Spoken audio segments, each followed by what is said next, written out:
Hi, my name is Victoria, and this is my personal philosophy presentation. So, at the beginning of this course, I had a view that great leaders were the ones that were knowingly praised throughout history and the ones that you focus on in school that come across as heroes and that everyone thinks about and writes about. But that's not always the case. I learned that there are, in fact, great leaders that led huge groups of people for reasons that most people probably nowadays or even then didn't agree with. However, they still were successful in leading those people to see and portray their vision.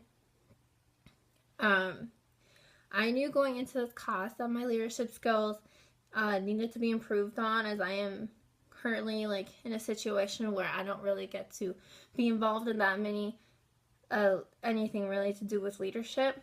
Some background, I guess. I work full-time at a small shop that's just the three of us, a mechanic shop. The boss, a journeyman, and myself. I'm the office person, and so there's really no one other than the boss to follow. If you have a problem, he's the one that you have to go to. There's no one else you can lean on, no one that can really give him any ideas, and because he's used to leading, I guess, such a small company, there's no HR you can go to if something's wrong, and it's just really diminished my confidence. So yeah, I'm led by him 5 days a week, and if I had a choice, I wouldn't follow him. I would complain about him every day with no real knowledge about what makes a good leader. Throughout this course, I learned that he truly is a bad leader. It wasn't just me being bitter towards him or anything like that. I wrote about him multiple times in my work situation, multiple times in the forums, and everyone seemed to agree with me, and so I knew it wasn't just a biased view of him. As a now educated individual, this had made me stop and think about the type of leader that I want to be, and I know that it's nothing like that. I know that I don't want to be the leader that makes someone feel bad about themselves or tries to diminish them until they follow my views or my ways, which some people still do that, whether it's knowingly or non-knowingly.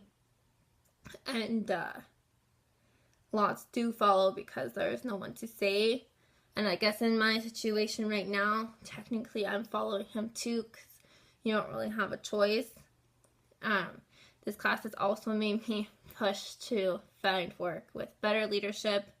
I've always wanted to leave, but you get so comfortable. It's really hard to. And sometimes it's very accommodating, and it's just everyone's afraid of change sometimes, and I'm one of those people when it comes to work. I am being led by someone, and I hate the way they lead. So now that I'm educated, I want to be a good leader. I truly understand that every individual and every client that I'll try to lead in the future will have to be approached differently. Not every way will work for each individual in the same. Some need different tactics or different styles, and you have to be able to adapt to them if you want to be a great leader. You just can't have one leadership style, because it will be successful for someone and there will be someone down the line where it won't be. So you have to accommodate them to be a good leader. You want to be accommodating. Some styles that may work on some individuals more than others, and that's okay. But overall, I want to encourage and provide motivation to people who have a goal they'd like to reach. I think having someone to motivate you or encourage you helps a lot. And in this personal example, if you're going to be a personal trainer like some of us, they really do help you have a better workout or push yourself or try new things. I know that before I had a workout partner, I was fine working up with myself, and then you get a partner, for example, and it's so much better, and you just push each other, and it kind of gets a little competitive, but in a good way. And then I started going to drop-in classes, and that's one of the reasons I wanted to be a personal trainer, because the environment was so good, and she was there, like the instructor was there to push you, or you could do more weight but don't want to be the only one doing like a higher weight, but she makes you do it anyway because she knows you can.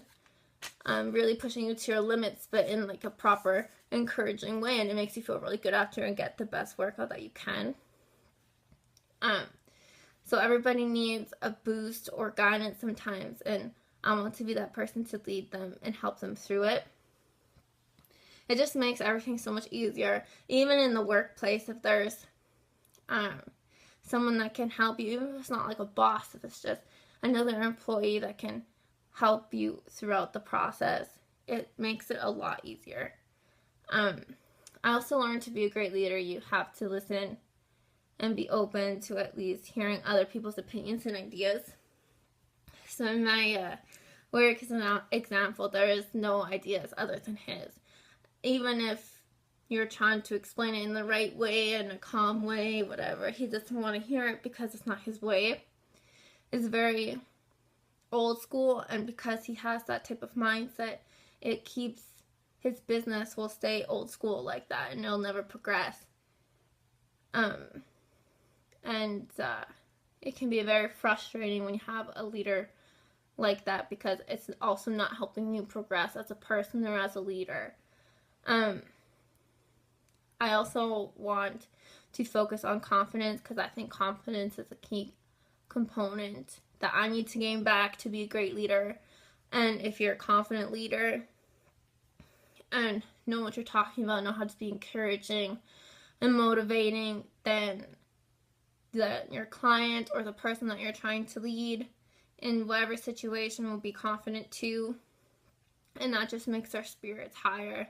Everyone's always more happy when they're confident and feel like they know what they're doing, or confident to go try new things. For personal training, for example, you want to be able to feel comfortable to go and confident to go like try new workouts that you're not used to. And you can tell the people that are confident from the people that aren't.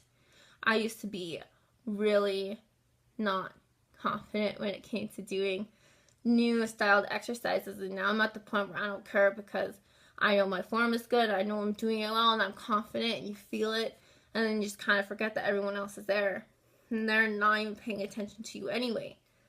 But you just have to be confident enough and comfortable with yourself to do that, and I think that's part of what's making someone a great leader, is to be able to motivate and be encouraging and be confident, and then portray that to everyone else that they're trying to lead. And that's all I want, to become a leader, and I think I'm starting to work on that, and this class has really helped with that. Thank you.